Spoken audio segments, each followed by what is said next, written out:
WillieGene talking, WillieGene squawking, WillieGene telling the deal. WillieGene mocking, WillieGene blocking, WillieGene keeping it real. Hey everybody, it's Will here. This is another group home story. This is group home story, I think 7.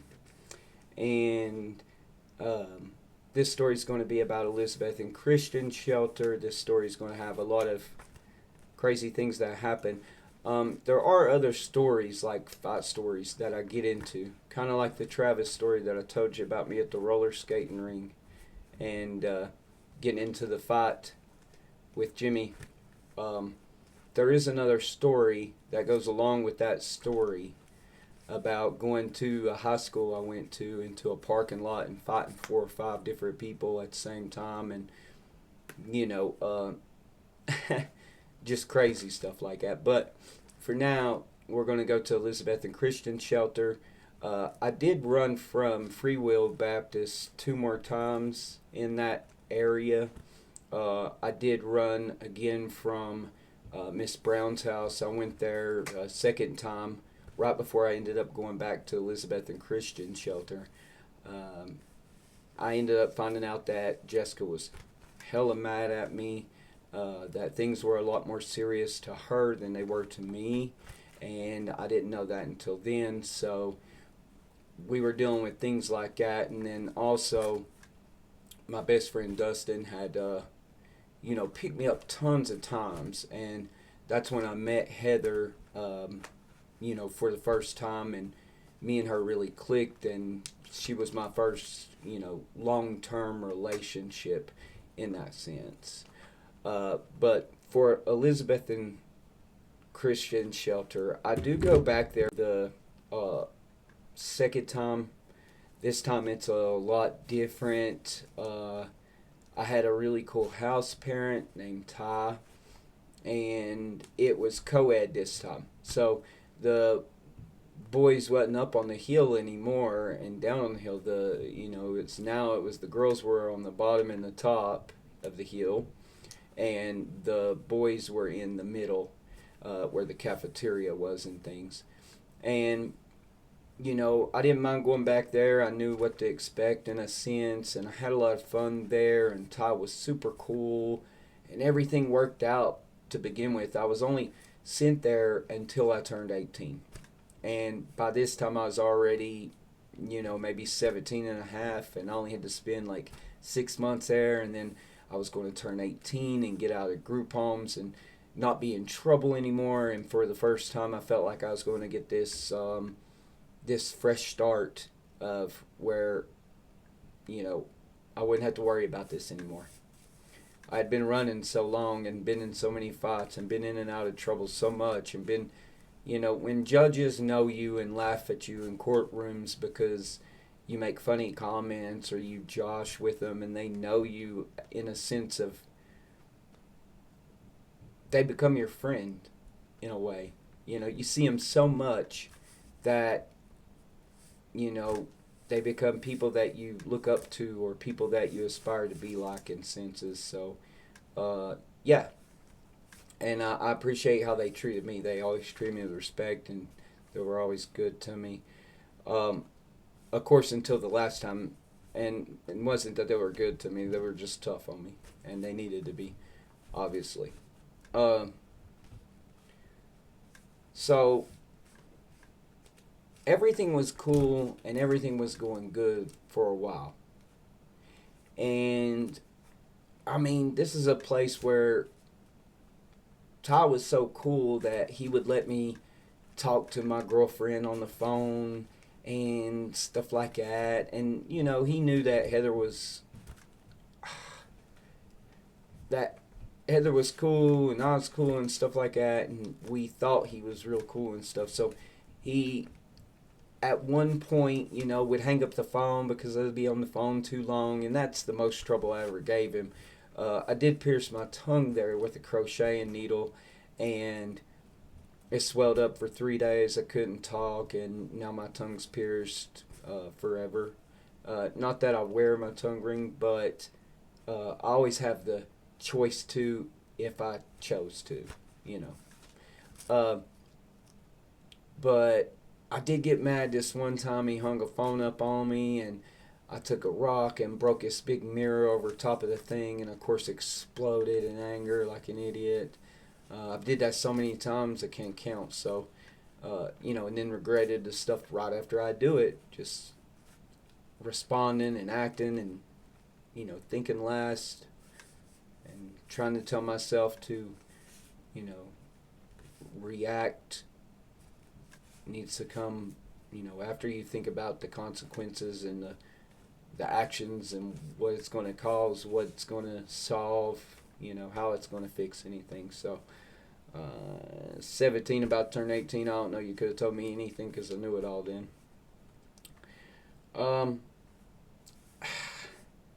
Ty was cool for a while, and then this one time we had went over to a friend of mine's so we could get some weed, and he went there with me. We hung out with a friend of mine.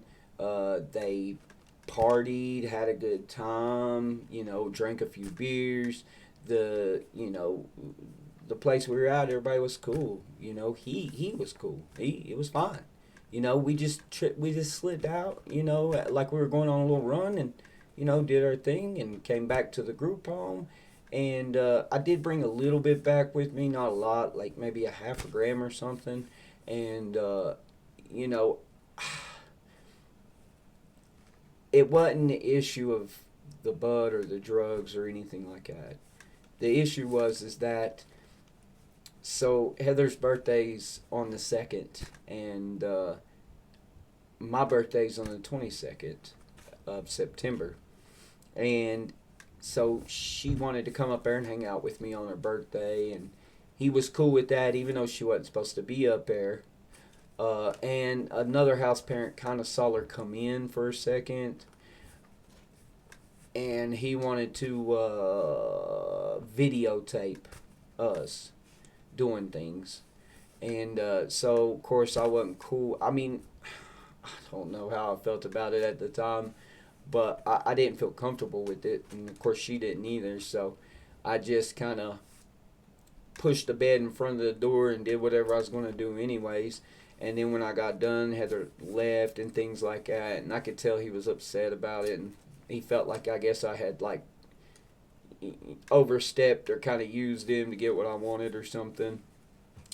And I don't know. Since that time when I did that, he started acting different. Well, the other house parent that had saw my girlfriend come up and knew that we wasn't allowed to have them kind of visits, we were both downstairs, so he was like, hey, he's like, I'm going to kind of punish you and downgrade you and belittle you or, fuss at you over having her up here because the other house parents are right there, man, and you're just going to have to take it, And I'm like, all right, cool, bro.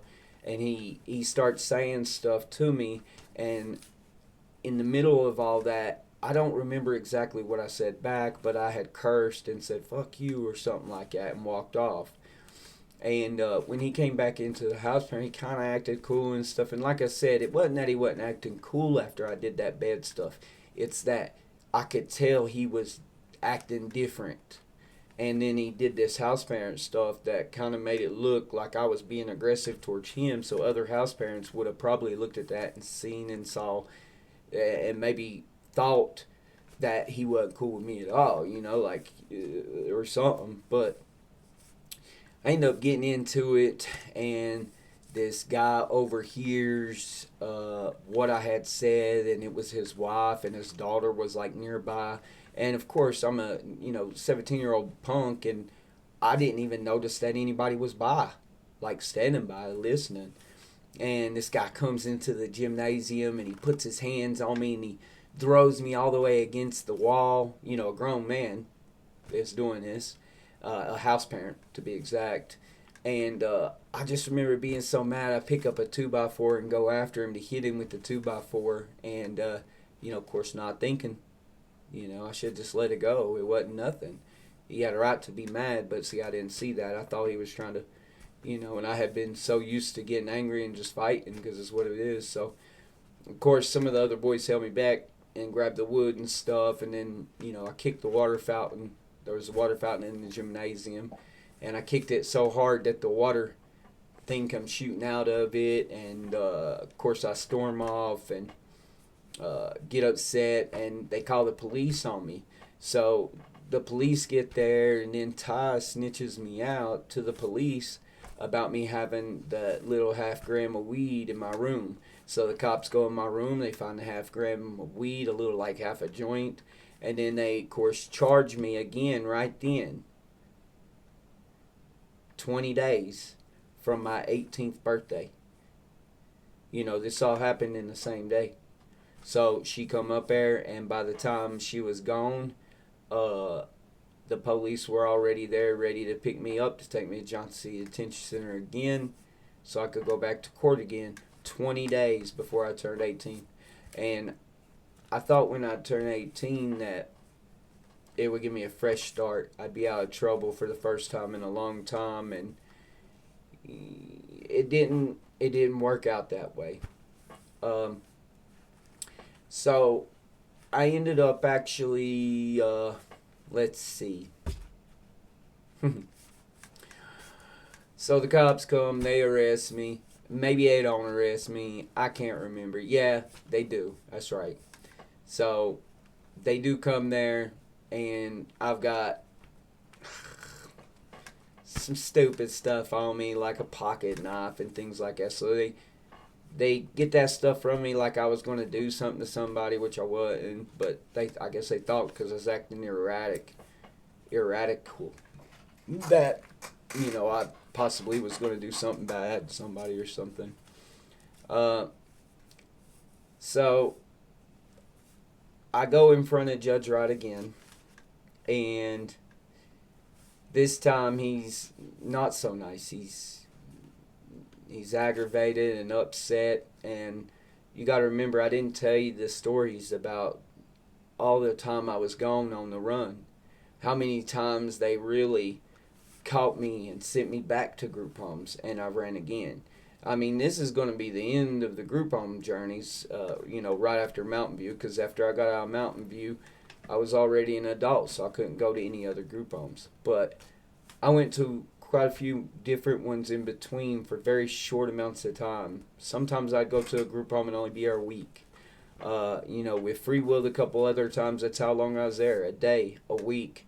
Some a little less, some a month. Miss Brown's second time, I might have been there a couple weeks, a month.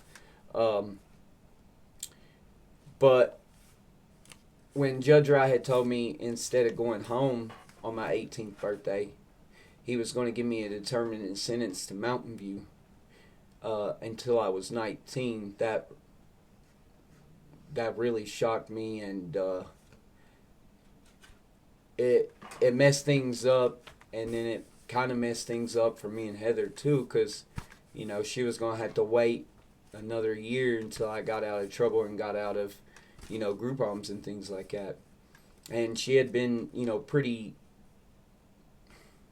reasonable about dating somebody who had been in and out of group homes and on the run, and in a group home and on the run, and the only time she gets to see him is when they're on the run. So they told me that I was going to have that sentence, and I was going to Mountain View, and I remember one of the people beside me telling me that Mountain View had $1 million fence and you couldn't escape from there. That really made me nervous, and this story comes back around to the person I was telling you about named Vicky, who was the driver for me, who would drive me back and forth to group homes all the time, and knew and had a relationship with me, friends in a sense. I mean, how long I had known her and how many places she had dropped me off and picked me up from, and I was always good to her and kind, but they had handcuffed and shackled me. And there's another story in the future that's going to tell you about the passenger of this van ride, okay? Now, at this moment, the person who's riding behind me, I have no idea who they are at all. They're just another person going to a different group home. I think they were going to Eckerd, and I was going to Mountain View. And Eckerd is an outside boys camp, boys home. So I'm in the van and I'm traveling down the highway, and I'm thinking about it, and I'm thinking, man, I'm not gonna be able to run from this place. So I take my body and I put my body sideways, and I start crying erratically and being super upset. And I wasn't crying because I was scared or because I didn't want to, go to the place or things like that. I was crying more or less as a almost like a behavior to act really irrational so that the driver possibly slows the vehicle down because they're more cautious to the person behind them versus the road. So let's say you're traveling down the highway and you're just driving, lolly lolly la la, and somebody's acting crazy behind you. Then you're going to take your eyes off the road a little bit and look at the rearview mirror or look behind you. So your attention is drug away a little bit from the road, which pushes your foot off the gas just a teeny bit. And maybe I knew that then, maybe I didn't. But I knew I was crying for the reason of, trying to cause a scene. And I put my feet together and I just kicked the van window out. And I put my hands to the side of me, off my back, and I threw myself out the window. And I put my hands in, my hands were already in front of me because in the seat when I was crying and acting crazy, I was rocking back and forth. And I had ended up being able to slowly get my hands, around my butt and then around my ankles and put them on front. And that's how I hung on the side of the door. That's what I did. I threw my body out and hung on the side of the door and then threw myself off.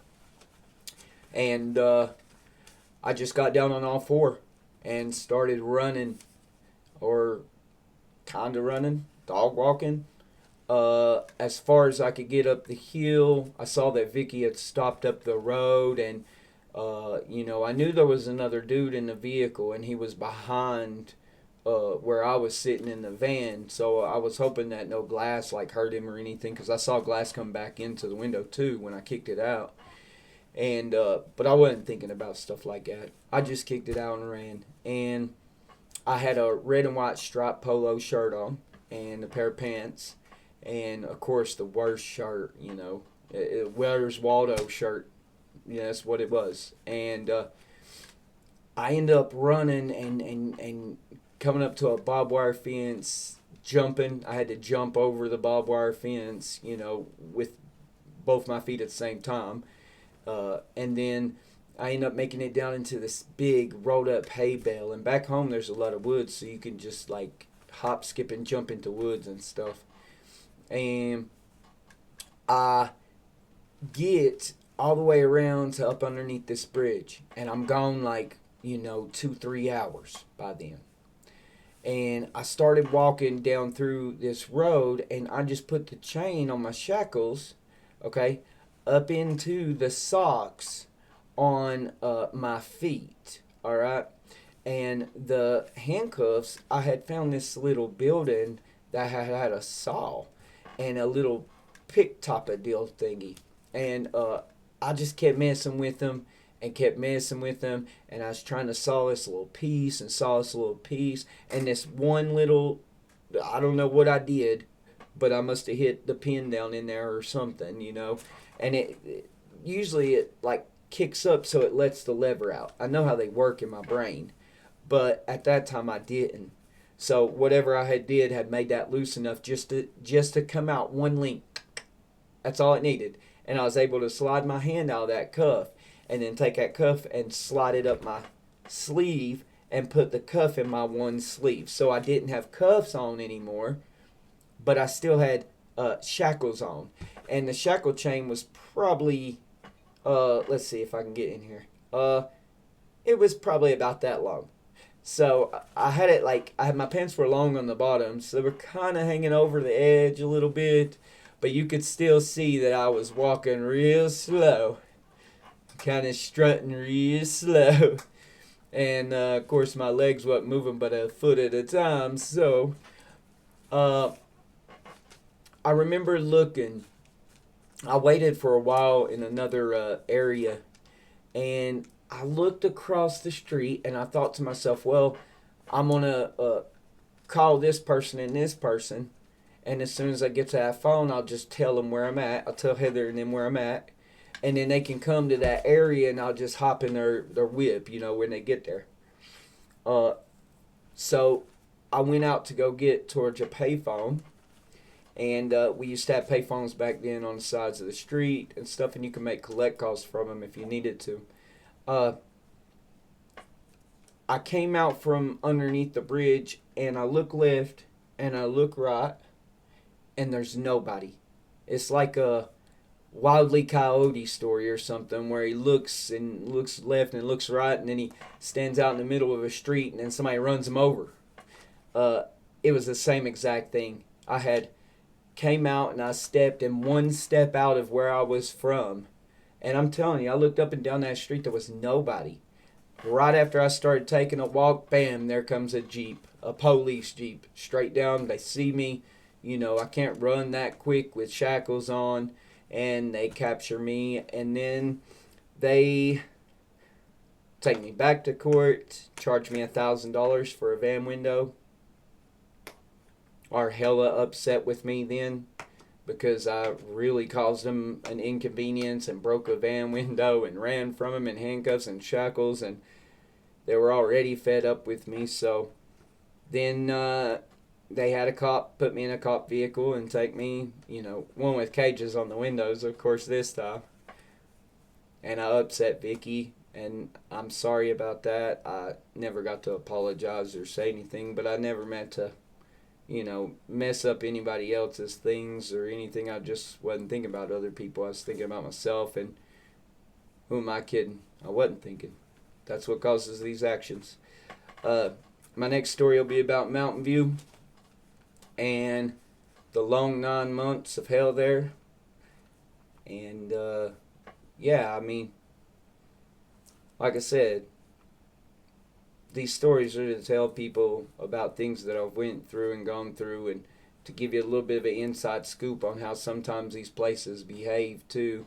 And again, had I even stopped at that situation, had I just went, not kicked out the van window, and just completed the program, had I not had Heather come up there, and had I not worried more about a relationship than myself, I would have completed that and been done in 20 days.